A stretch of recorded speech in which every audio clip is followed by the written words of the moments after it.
पूर्वी लद्दाख में महीने भर से भारत चीन के बीच जारी सीमा तनाव के बीच शनिवार को दोनों पक्षों की तरफ से लेफ्टिनेंट जनरल स्तर की बातचीत हुई।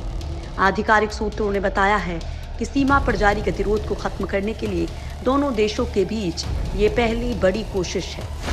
भारतीय प्रतिनिधिमंडल का नेतृत्व लेह स्थित 14वीं कोर के general commanding officer lieutenant general Harinder Singh ने की। चीन की तरफ से तिब्बत मिलिट्री डिस्ट्रिक्ट के कमांडर ने अगुवाई की। दोनों पक्षों के बीच ये बातचीत पूर्वी लद्दाख में चीन की साइड में लाइन ऑफ एक्चुअल कंट्रोल पर मॉल्डो में हुई, जहां बॉर्डर पर्सनल मीटिंग्स होती हैं। बैठक की ये जगह टकराव वाली जगह से 20 किलोमीटर की दूरी पर है। आगे भी जारी रहेगी बातचीत। इंडियन आर्मी के प्रवक्ता के मुताबिक भारत चीन सीमा पर मौजूद स्थिति को देखते हुए भारत और चीन के अधिकारी तयशुदा सैन्य और कूटनीतिक माध्यमों से जुड़ना जारी रखेंगे। शनिवार को दोनों देशों की तरफ से हुई लेफ्टिनेंट जनरल स्तर की बातचीत से पहले स्थानीय कमांडर्स के स्तर पर दोनों सेनाओं के बीच 12 राउंड बातचीत हो चुकी है। इसके अलावा 3 मेजर जनरल स्तर की भी बातचीत हो चुकी है। कई दौर की बातचीत में कोई हल नहीं निकलने के बाद इतने बड़े स्तर पर बातचीत का फैसला हुआ। एक दिन पहले ही दोनों देशों के बीच हुई कूटनीतिक बातचीत में दोनों ही पक्ष एक दूसरे की संवेदनशीलताओं और चिंताओं का सम्मान करते हुए शांतिपूर्ण बातचीत के जरिए अपने मतभेदों को खत्म करने पर सहमति जताई थी।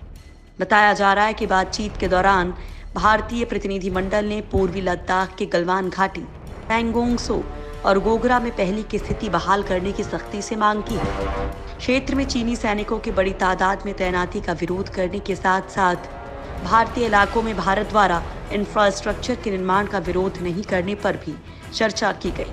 सूत्रों के मुताबिक इस बैठक में भारत ने इस बात पर जोर दिया है कि चीन अप्रैल में जो स्थिति लद्दाख इलाके में थी वहीं पर कायम रहे। मीटिंग के दौरान चीन ने दिखाया उठापन। लद्दाख सीमा विवाद को हल करने के लिए एक और जहां चीन और भारतीय सेना के लेफ्टिनेंट जनरल रैंक के अधिकारी आमने सामने बैठे थे, दूसरी तरफ चीन का मीडिया धमकी भरे अंदाज में भारत के खिलाफ अनाप शनाप लिख रहा था। चीन सरकार के प्रोपेगेंडा मैगजीन ग्लोबल टाइम्स ने लिखा है कि सैन्य बैठक से दोनों देशों के बीच जारी तनाव के कम होने की उम्मीद है, लेकिन हम सीमा मुद्दे पर नहीं झुकेंगे। भारत को सीमा के पास अपने भड़काऊ गतिविधियों को तुरंत रोक देना चाहिए। साथ ही ग्लोबल टाइम्स ने लिखा कि चीन के बॉर्डर डिफेंस ट्रूप्स ने सीमा पर भारतीय गतिविधियों का जवाब देने के लिए सभी तरह की तैयारियों को पूरा कर लिया है। यानी जिस वक्त मीटिंग चल रही थी तब भी चीन चालबाजियां खेलने से बाज नहीं आ रहा था। सैटेलाइट तस्वीरों से हुआ बड़ा खुलासा। चीन ने लद्दाख में बॉर्डर के पास जिन हरकतों को अंजाम दिया है उनका खुलासा अब सैटेलाइट तस्वीरों से लगातार हो रहा है। प्लैनेट लैब्स ने अब तनाव वाले इलाके की नई तस्वीरें जारी की हैं, जो पैंगोंग झील के उत्तरी किनारे की हैं। ये वही इलाका है जहां पर इन दिनों भारत और चीन के सैनिक आमने सामने हैं। एलएसी के पास इस झील के उत्तरी किनारे पर 8 पहाड़ियां हैं जो झील में उंगलियों जैसे मिलती हैं। आर्मी इन्हें 8 फिंगर्स कहती है। भारत की सीमा फिंगर 8 तक है, जबकि चीन दावा करता है कि फिंगर 4 तक उसकी सीमा है। फिंगर 4 और 8 के बीच में ही ताज़ा तनाव है। यहीं पर दोनों देशों की सेनाएं लंबे संघर्ष के लिए तैयार हैं। सैटेलाइट फोटोज दिखाती हैं कि चीन ने झील के किनारे टेंट लगाए हैं और कई स्ट्रक्चर भी खड़े कर दिए हैं।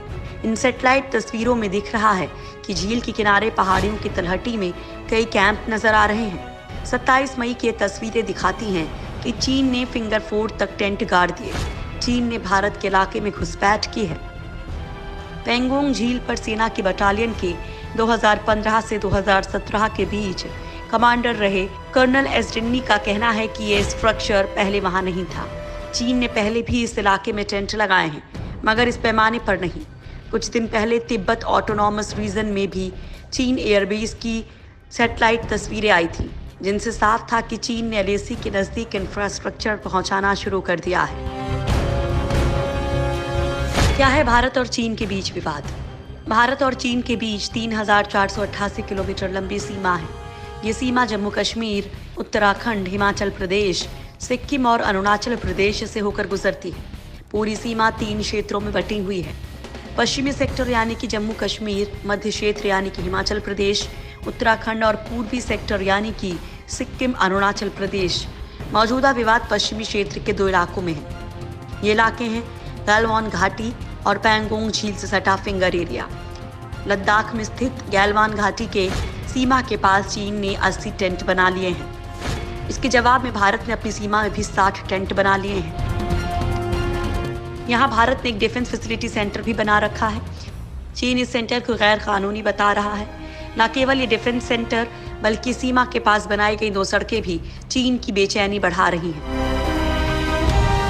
दोनों देशों के बीच पिछले महीने की शुरुआत में गतिरोध की शुरुआत हुई थी।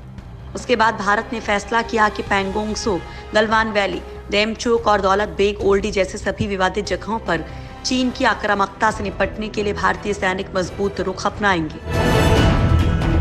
आपको बता दें कि चीनी सेना ने पैंगोंग सो और गलवान वैली में करीब 2500 जवानों को तैनात किया है। इसके अलावा धीरे धीरे वह अस्थायी इंफ्रास्ट्रक्चर और हथियारों की जमावड़ी को बढ़ा रहा है।